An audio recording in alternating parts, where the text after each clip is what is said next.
Well, I built one of these things and got it flipped and moved all the way to the backyard because we thought we were going to do our raised gardens back here.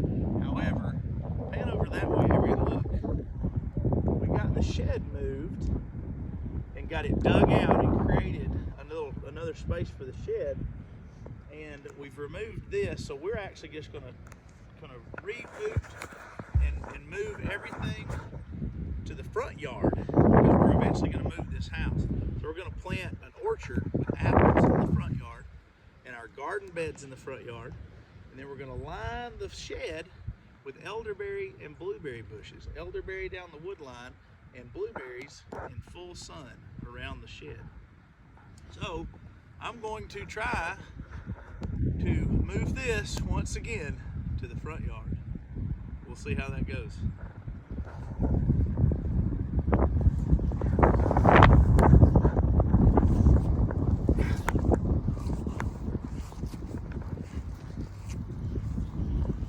It looks like a door.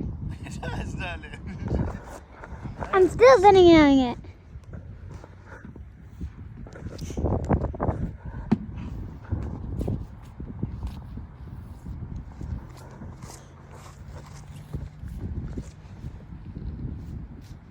Drop it, good. Alright. One move at a time.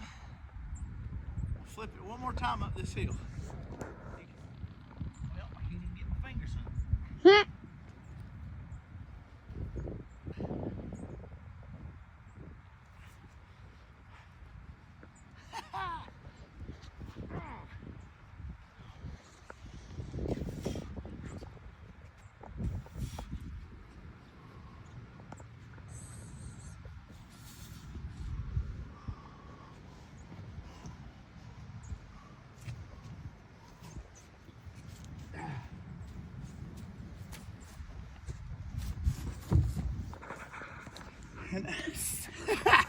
And after further thought and examination, after I've built a couple of these, I don't think I had to use 2x12s.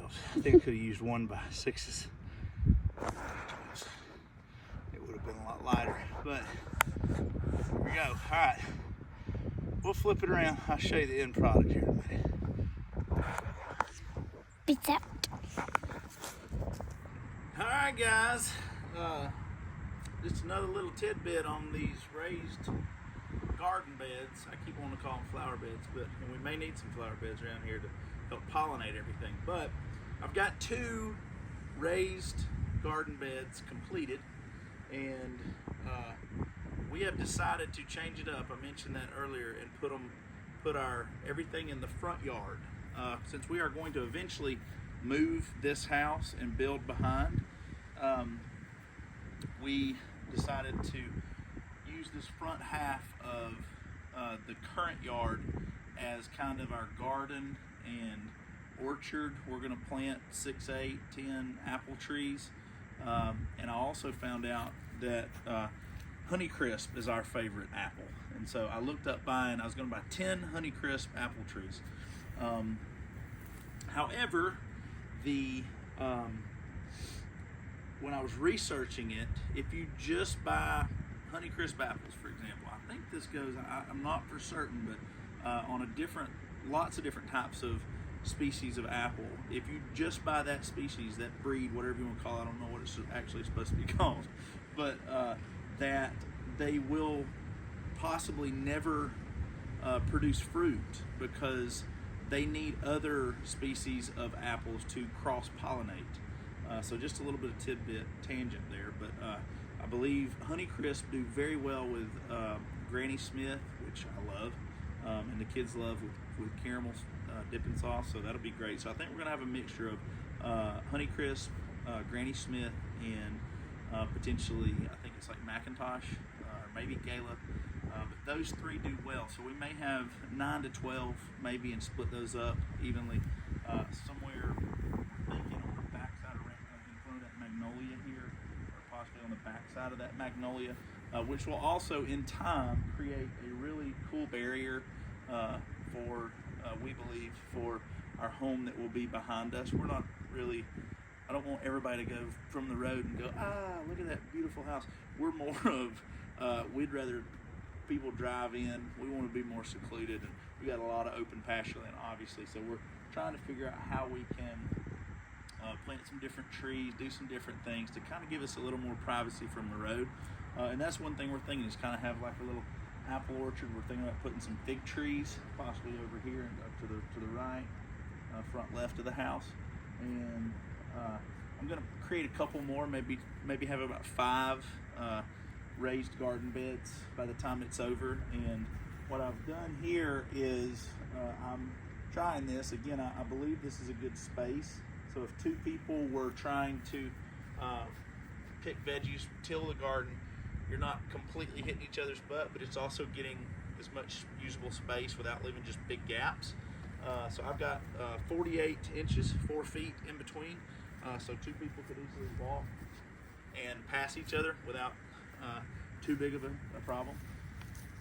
So I'm going to show you right here in just a second how what I'm doing in these raised garden beds. We don't want to have just topsoil. Fill this thing with topsoil. It costs a fortune, or a lot of money to just fill that thing 4 feet high.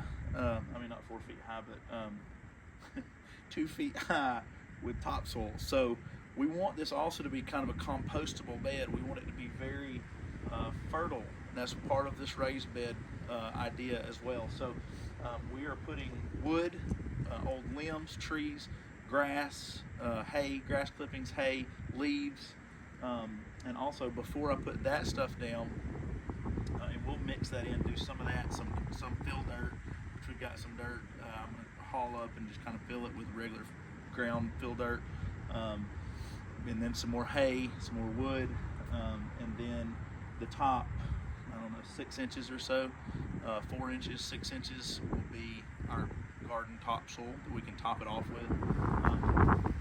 So I'll show you kind of also, a good friend of mine said one thing you may want to do is put some wire, hardwire cloth on the very bottom. It doesn't matter what size, just some grating, something, wire, so that the moles and the boll weevils don't come up into your raised beds. So I'm going to show you kind of what we got going on here inside the beds. To start with, this is kind of, I've just honestly had some insect screen. It's a small hole, but I'm wondering on this one if it's, like I said, I'm all kind of testing a lot of this stuff, but this may be too small. It may retain and hold way too much water. I don't know. We will see. If nothing grows in this bed, I'll have to dig it out and start it over. But I wanted to test it and see. I just had this laying around, so that's what we're trying to do to start with here. Like I said, was to use as much scraps, whatever stuff that we had here on the farm, around the house, that's junk that I could find from anybody and anywhere, to just keep our costs low as we try to start this and as we learn. So we just had this, and so I was going to use it. And so from this stage, the next kind of step that we're trying, and where I was kind of what I was saying, I've got this one to the next kind of level. I've got cardboard pieces, I've got old wood, some leaves. My next step is to throw some dirt in here, and then I'm going to do some more hay, maybe get some hay before this. We've got a couple of bales that I saved in the backyard. I think I showed y'all that from a different video, but we've got just a bunch. There's an old wood basket. So I'm just throwing all stuff. I threw an egg in there this morning that accidentally was cracked in the things in the shell carton. So I'm going to throw scrap in here, and for the next probably 2 months, until we can, and kind of fill it up with dirt, food scraps, some different stuff, fill it up with more hay, dirt, and then by the time February, March, and I just bought a farmer's almanac to try to figure out what needs to be planted where, and if any of those things, if we need to really get on it. I think we're coming up on those things, and so hopefully I'll have this stuff a little bit broken down, composted by the time we really top it off with fill dirt and topsoil, and we're ready to plant and start our garden. And again, I got to get probably, I'm hoping maybe 2 more built by the time it's time to really start planting some stuff. However, with the fruit trees, your fruit trees and your fruit bushes, we really want to start with fig trees, apple trees, and we're going to do elderberry to make different kind of elderberry syrups and different elderberry that it's a very popular for helping boost the immune system. So we're going to do elderberries, we're going to do blueberries, and we'll have some of those around too. And all this is a work in progress and growing, so we'll see what happens and if we can do those and if everything works with this. But here's the start of the raised garden beds process as we go along, and we will see how this ends up and how it looks here in a few months. But we're almost ready to start planting apple trees, fig trees, and our fruit bushes. And I think we're just going to start with blueberry and elderberry. We might throw some blackberry or raspberry in there, but we'll see. That's getting a little out there.